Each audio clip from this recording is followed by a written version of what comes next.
How's it going, everyone? Today just happened to be the 9-year anniversary of Eddie Guerrero's passing. Of course, everyone knows the events that happened leading to his death and, everything about it. And today is the 9-year anniversary of it. It's hard to believe it's been 9 years since he's passed. Next year will be 10. That's going to be even more like, whoa, it's been 10 years since he's passed. And I thought for a little tribute kind of video for him, I thought I'd review his documentary DVD that came out back in 2004, which I believe this was originally a UPN special, but then they put it on the DVD. I'm not too sure about that. If someone can confirm that in the comments, I'd appreciate it. I'm pretty sure that's what happened. But I thought I'd make a video about it, about him. Of course, the DVD here is the Cheating Death, Stealing Life, the Eddie Guerrero story, which I got in the Eddie Guerrero, Ultimate Eddie Guerrero DVD collection, which came out in 2008. With the Viva La Raza DVD, here's the little tin set right here. You can see it's fairly big tin set. It included 3 DVDs. I can see right there it included the Viva La Raza, the Legacy of Eddie Guerrero. Of course, the DVD right here. I'm going to review the Cheating Death, Stealing Life, as well as No Way Out 2004 because that was the event in which he won the WWE Championship. But it also includes the Raw Eddie Guerrero tribute show, as well as a bonus disc from the Viva La Raza set. I believe at FYE you got the SmackDown one if you bought it from FYE, but I got this at Best Buy right when it came out back in the end of 2008, I believe. I think it was November 2008 this DVD set, or the Viva La Raza set came out. So one day I'll review that one as well. But for this, I thought I'd review the one that actually included the documentary which he was featured on, which was the Cheating Death, Stealing Life DVD. Without further ado, let's jump into the review and get started in this video. Alright. There you go right here. You got a picture of Eddie Guerrero on the front. World Wrestling Entertainment presents Eddie Guerrero, or the Cheating Death, Stealing Life, the Eddie Guerrero story. Nice little cover right there of him just posing. That's actually a really nice cover now that I think about it. It's very simple, but very, very nice. It looks really good. Here's a spine of DVD set, you put it on the shelf. And here's the back. Got some pictures right there of Eddie Guerrero. Got him and Chris Benoit celebrating. Born into Mexico's first family of sports entertainment, Eddie Guerrero's career choice was only natural. In the ring, Eddie was unbeatable. He was part of the most popular tag team in Mexico. Fans worldwide were captivated with his high-flying style. Soon he moved to Japan and experienced similar success. After returning to the United States, Eddie faced a challenge he was not prepared for: addiction. Surviving a car accident that almost killed him, Eddie felt he was bulletproof, resulting in reckless behavior that put his life and career and marriage in jeopardy. Then it all fell apart. The true test of any man is how he handles adversity. In one of the most inspiring stories in history of sports entertainment, Eddie Guerrero not only regained his life, he surpassed his wildest dreams. This is his story. And you have 5 hours of extras, and there's, you can just pause it and read that if you'd like, so I don't feel like reading that. You open it up. Here it is. There's disc 1. There's disc 2. Let me take the insert out for you guys. Alright, so here are all the chapters in the documentary. You can go ahead and pause it and read them if you'd like. Here are the extras, which are just basically the matches. And then you also have some Los Guerreros vignettes, which you can never go wrong with. Those are amazing. And you have some music videos as well. And you go to the back, some more extras. You have some more matches on here.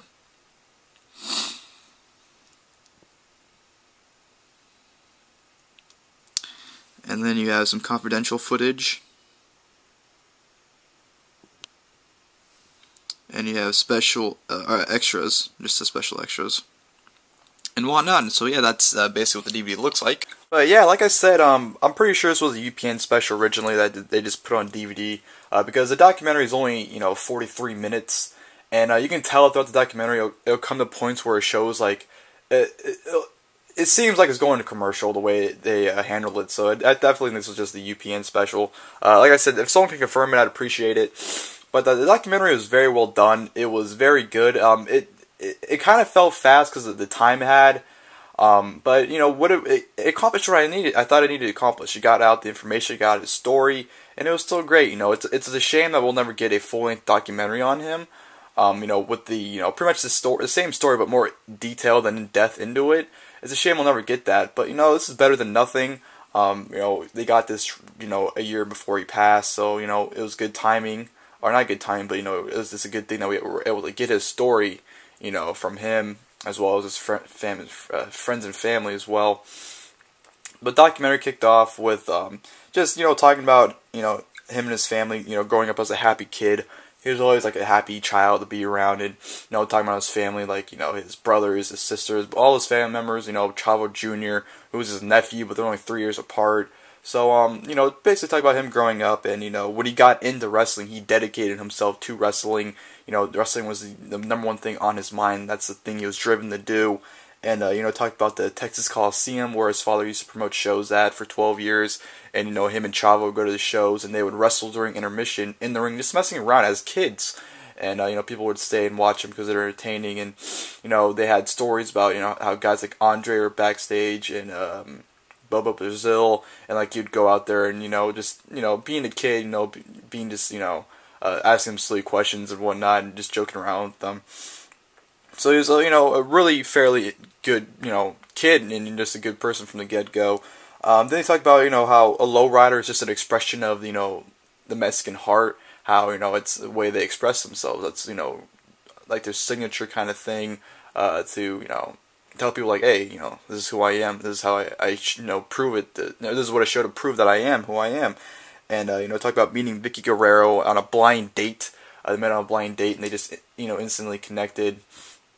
And Vicky, said how they met at a bar because if she didn't like him, she can go out and find someone else. So that was pretty funny. It was pretty interesting hearing that. And they talked about how, his dad was dying, how, his dad passed away on a Tuesday.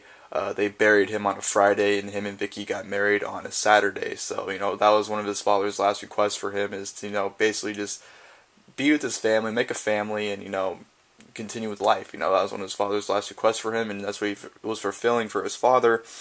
Talking about how, he started wrestling, it took him, 5 to 6 years to, start being relevant.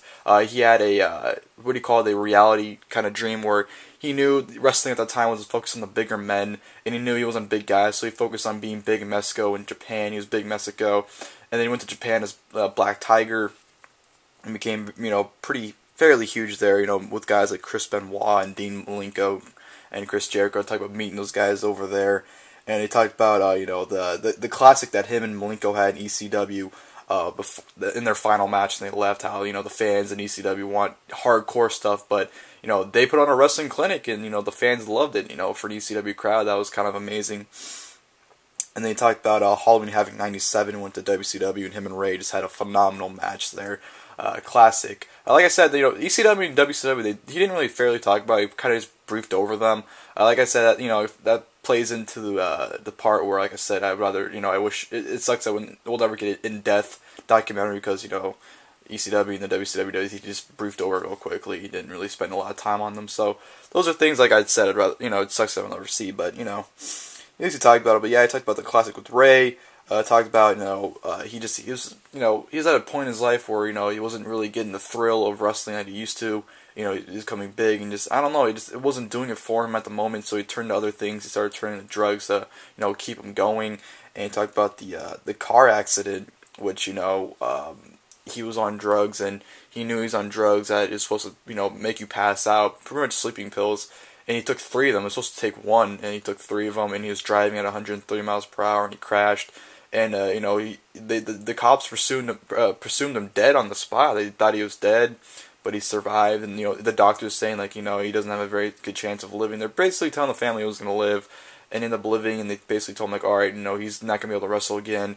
He's going to have to learn to walk in, all these things. And, wrestling 6 months later, which he wasn't supposed to do. He even admitted he came, like, way too early. He was feeling a lot more pain again, and that's where he turned into the painkillers and started taking painkillers to basically, calm him down. Then, he overdosed, not once, but twice,